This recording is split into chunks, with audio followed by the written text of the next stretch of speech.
ওয়াল্লাইলি ইযা সাজা। আমার নবী কেমন ছিলেন?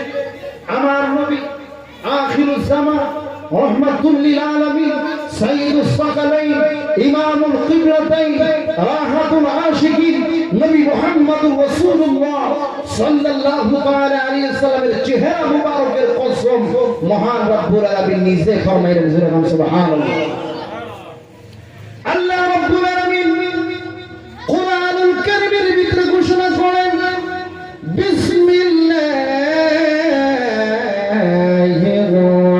রাহমানির রহিম ওয়াদ-দুহা ওয়াল-লাইলি ইযা সাজা। সুবহানাল্লাহ।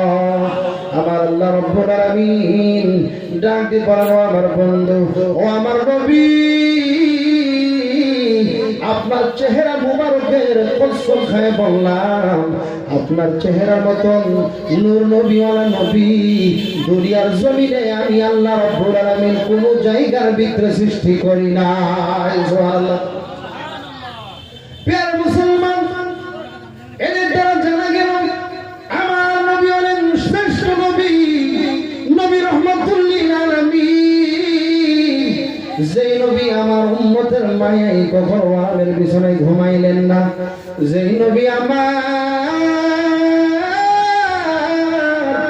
উম্মতের মায়ায় কখনো পেট ভরে পর্যন্ত খানা খাইনি, কথা কোন ঠিক কি নাই? নবী আমার যখন তাইফের গ্রামে চলে গেলেন কালিমার দাওয়াতের জন্য, ওই তাইফবাসীরা জানে না নবীজির বদন মুবারকে কত কাটা পাথর আঘাত করে, যে নবীর বদন মুবারকে কখনো পোকা মাকড় মশা মাছি বসতো না।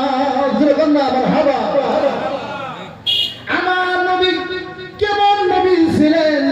যে নবীর গা মুবারক বদন মুবারকে কখনো পোকা মাকড় মশা মাছি বসতো না, সেই নবীর বদন মুবারক রক্তাক্ত হয়ে গেছে শুধুমাত্র দ্বীন ইসলামকে জিন্দা করার জন্য। নবী আমার জন্য কত কষ্ট করলেন, কথা ঠিক কিনা? এই নবীর কসম খেয়ে বললেন, হ্যাঁ নবী, দুনিয়ার জমিনে আপনার মতো নবীকে আমি দুনিয়ার জমিনে কোন নবী কেউ সৃষ্টি করি না। আল্লাহু আকবার। প্রিয় মুসলমান, হাদিস পড়লে পাওয়া যায় হযরত হাসান বিন সাবিত রাদিয়াল্লাহু তাআলা তিনি একজন সাহাবা ছিলেন। তিনি আমার রাসূলের